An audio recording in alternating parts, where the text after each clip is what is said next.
अस्सलाम वालेकुम बेटा, कैसे हैं आप सब? ठीक है। आज हमारा चैप्टर है चैप्टर 5 और उसका पहला टॉपिक है एंगुलर डिस्प्लेसमेंट। चैप्टर का नाम है सर्कुलर मोशन और मोशन के बारे में हम पढ़ चुके हैं इससे पहले वाली वीडियो में। अच्छा, एंगुलर डिस्प्लेसमेंट होता क्या है, इसको पढ़ने से पहले हम कुछ चीजें नोट कर लेते हैं।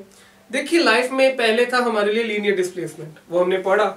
ठीक है, उसमें क्या होता है लीनियर डिस्प्लेसमेंट, आप ये चाहते हैं ना पोजीशन में चेंज, लीनियर डिस्प्लेसमेंट होता है। एंगुलर डिस्प्लेसमेंट क्या होता है, इसका मतलब कोई एंगल बनेगा और साथ डिस्प्लेसमेंट होगा। लाइफ में एंगुलर डिस्प्लेसमेंट आया क्यों? मैंने कसूर से लाहौर जाना है या लाहौर से इस्लामाबाद जाना है, कराची से इस्लामाबाद जाना है, तो अगर मैं किसी भी शहर में जाना चाहता हूँ, मेरे पास बाय रोड एक रास्ता है, मैं कहूँगा यार मोटरवे पकड़ लो या जीटी रोड से चले जाओ, तो आराम से मैं चलता जाऊँगा, क्योंकि रास्ता जैसे जैसे टर्न करता जाएगा मैं एरो देखते वहाँ चलता जाऊँगा अपनी गाड़ी पे। लेट्स सपोज अगर मैं आपसे यही क्वेश्चन कर दूं कि सर आपने इस्लामाबाद से लाहौर जाना है और आप बाय एयर जाएं, अब वहां पे तो कोई रोड नहीं बने हुए। अगर अमेरिका से एक जहाज में आना है पाकिस्तान, तो वो बहरी जहाज अगर आना चाह रहा है अमेरिका से पाकिस्तान, तो उसके लिए एक समुद्री रास्ता है। अब वहां पे कोई रोड नहीं बने हुए, तो ये लोग कैसे अपने आप को चलाते हैं? अगर मैंने जाना है, क्या नाम है, K2 पे, माउंट एवरेस्ट पे, मेरे पास गूगल मैप भी नहीं चलता, तो मैं वहां पे कैसे पहुंचता हूँ? तो उसके लिए मैं एक वो यूज करता हूँ कंपास, वो कैसे मुझे डायरेक्शन समझाता है।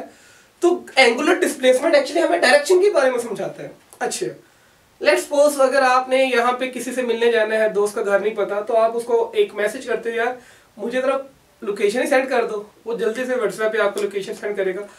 और आप कभी उसको नोट करें, तो आप यही देखेंगे कि वो आपको कुछ कोऑर्डिनेट सेंड करता है, north to south, south to north, ठीक है, ईस्ट वेस्ट, जैसे भी कुछ आगे लिखा होता है डिग्री के हिसाब से।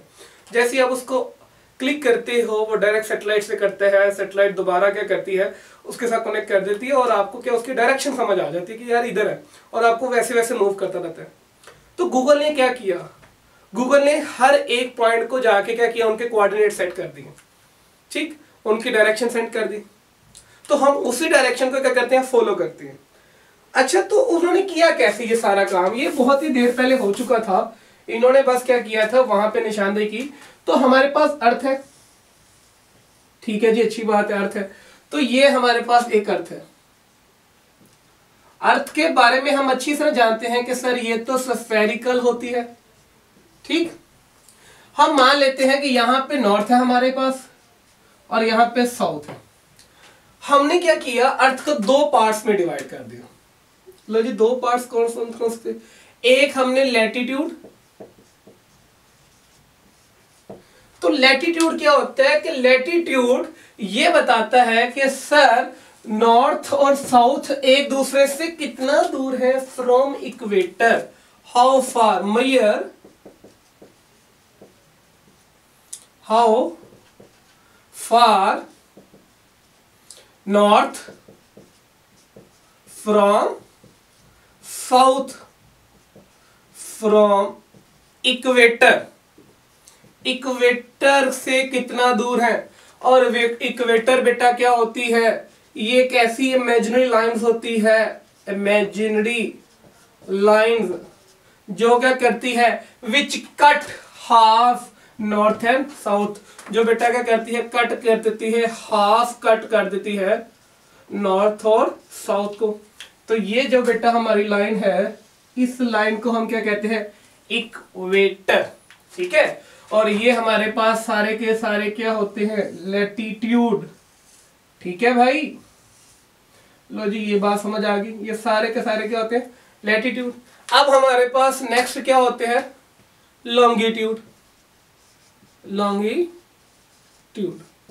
लॉन्गिट्यूड क्या होती है कि ये मेजर करती है, ये हमें मेजर करके देती है, मेजर करके देती है बेटा, क्या करके देती है कि ईस्ट कितना दूर है, ठीक है, far from west, from meridian, ठीक है, इससे कितना दूर है। और मेरिडियन क्या होती है, ये वही बात आ गई कि सर ये वो लाइन होती है जो कट करती है, हाफ क्या करेगी, हाफ कट कर देगी, किसको बेटा, वेस्ट और ईस्ट को। तो ये जो लाइन है सॉरी, ये हम हाफ कट करना है, तो हम यहाँ पे लिख देते हैं कि सर यहाँ पे हमारे पास ईस्ट है, यहाँ पे वेस्ट है, और इनको जो हाफ कट करेगी ये लाइन नॉर्थ से निकलेगी और साउथ की तरफ क्या हो जाएगी, एंटर हो जाएगी। और ये कट कर दिया। और हम अगर लॉन्गिट्यूड को बनाएं तो लॉन्गिट्यूड कुछ हमारे यूं बन जाएंगे।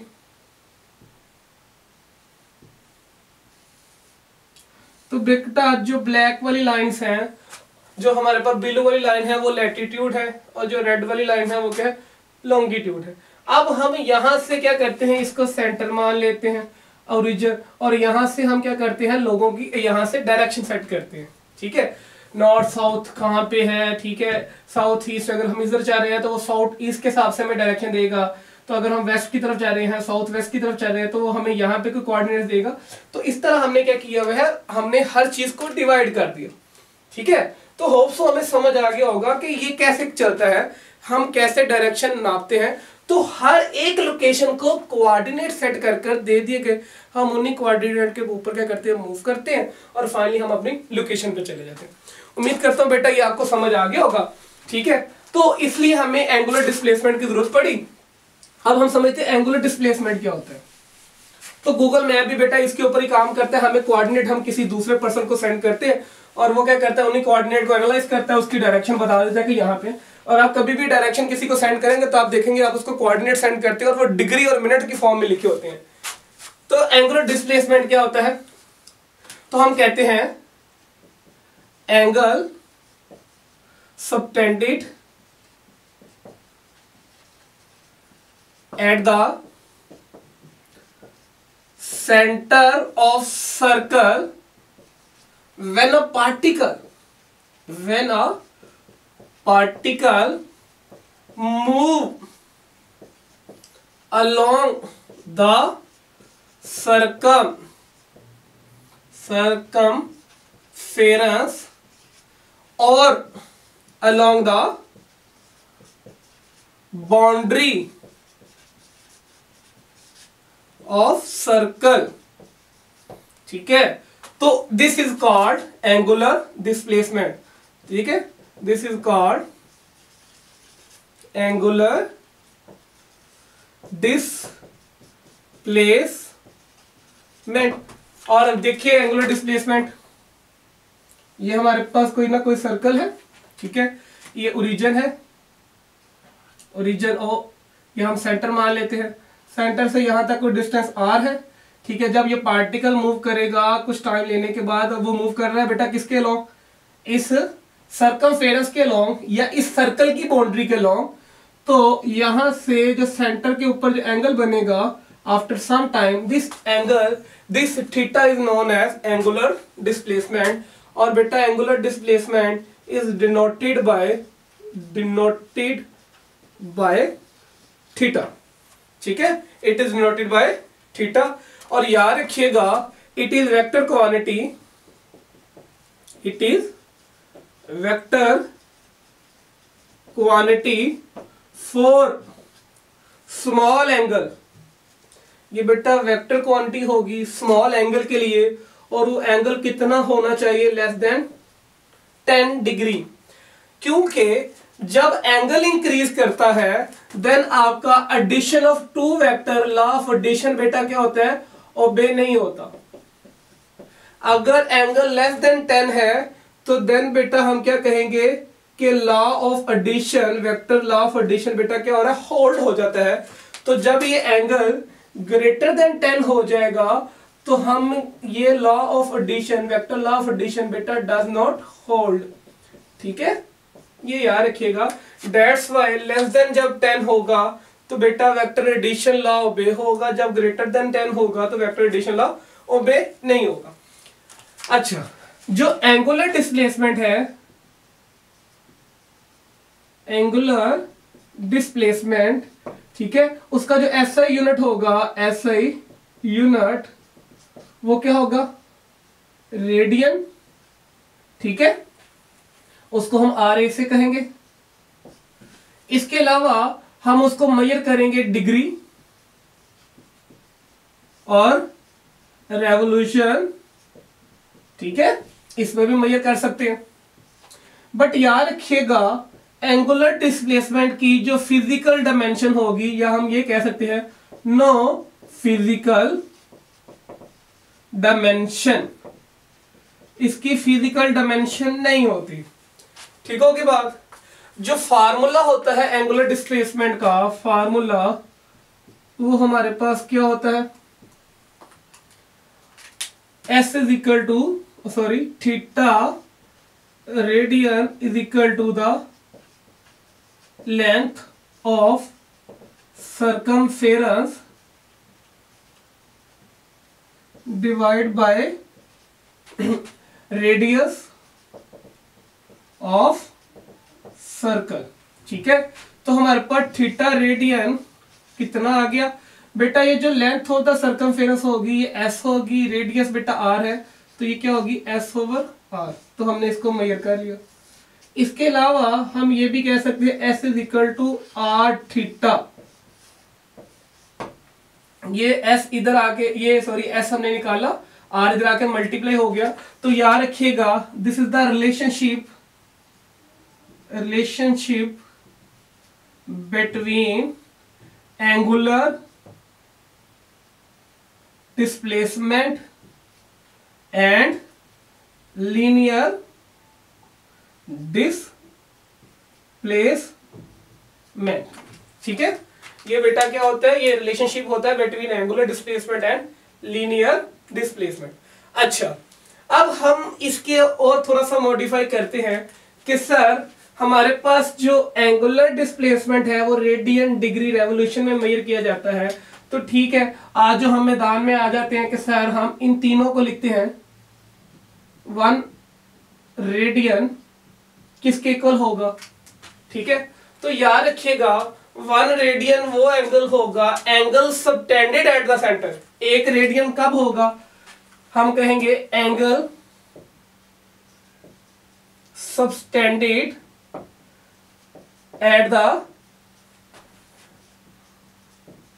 सेंटर ऑफ सर्कल व्हेन, बेटा जब क्या होगा, when length of the circumference becomes equal to the radius of the circle, when length of the circumference becomes equal to radius of the circle। ठीक है, क्लियर होगी बात। तो हम कहेंगे कि सर जो एंगल बनता है तब वो क्या होता है 1 रेडियन। ठीक होगी बात। अच्छा, नेक्स्ट डेफिनेशन हमारे पास क्या आती है डिग्री की, 1 डिग्री। 1 डिग्री क्या होगी, 1 डिग्री को हम समझते हैं कि सर 1 डिग्री क्या होगी।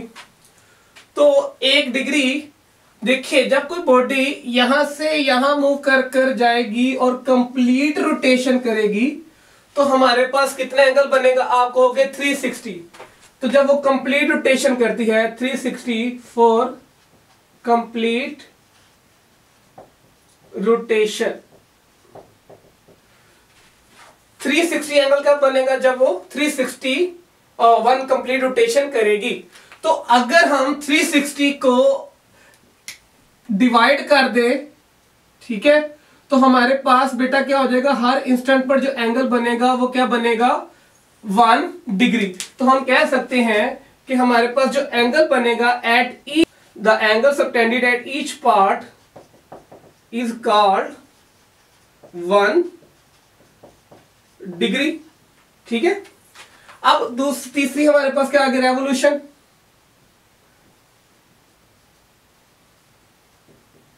तो रेवोल्यूशन क्या होती है, 1 complete round trip of the particle. जब एक पार्टिकल पूरी राउंड ट्रिप करता है 1 complete round trip is called 1 revolution. ठीक है, अच्छा, ये तो बड़े आसान से डेफिनेशन थी। अब बेटा हमने एक फार्मूला बहुत ही इंपॉर्टेंट बनाना है, जिससे हमने क्या निकालना है, हमने इसको निकाल कर देना है, जो एंटीटेस्ट के लिहाज से इंपॉर्टेंट है उन चीजों को निकाल कर देना है। तो हम क्या निकालना चाहते हैं, 1 रेडियन निकालना चाहते हैं। ठीक है, अब देखिए जब एक पार्टिकल यहां से चलेगा और पूरा का पूरा सर्कल कंप्लीट कर कर यहां वापस आएगा, तो तब उसका एंगुलर डिस्प्लेसमेंट थीटा कितना होगा। ठीक है, तो हमारे पास जो थीटा का फार्मूला होता है, theta radian, which is equal to, आप क्या कहोगे sir, length of the circumference divide by the radius of the circle. तो लेंथ, जब कोई चीज पूरा सर्कल कंप्लीट करती है तो लेंथ ऑफ द सर्कमफेरेंस कितनी हो जाती है, 2πr, और रेडियस बेटा इसका कितना है, आप कहोगे r, तो r 8 से डिवाइड हो गया। तो बेटा हमारे पास जब कोई चीज पूरी कंप्लीट करती है, 1 सर्कल कंप्लीट करती है, तो उसका जो थीटा रेडियन होता है, जो एंगुलर डिस्प्लेसमेंट आ जाता है रेडियन में, वो कितना आ जाता है, 2π रेडियन। तो इसका कहने का मतलब यह है कि जब 2π रेडियन होगा तो आप क्या कहोगे कि सर उसने 1 सर्कल कंप्लीट कर लिया। ठीक, एक चीज आगे समझ। अब जब वो यहां से चलता है, यहां से चलने के बाद एक सर्कल कंप्लीट करता है, एक सर्कल कंप्लीट करता है, तो आप बड़े आराम से कहते हो कि सर उसने 360 डिग्री एंगल बनाया।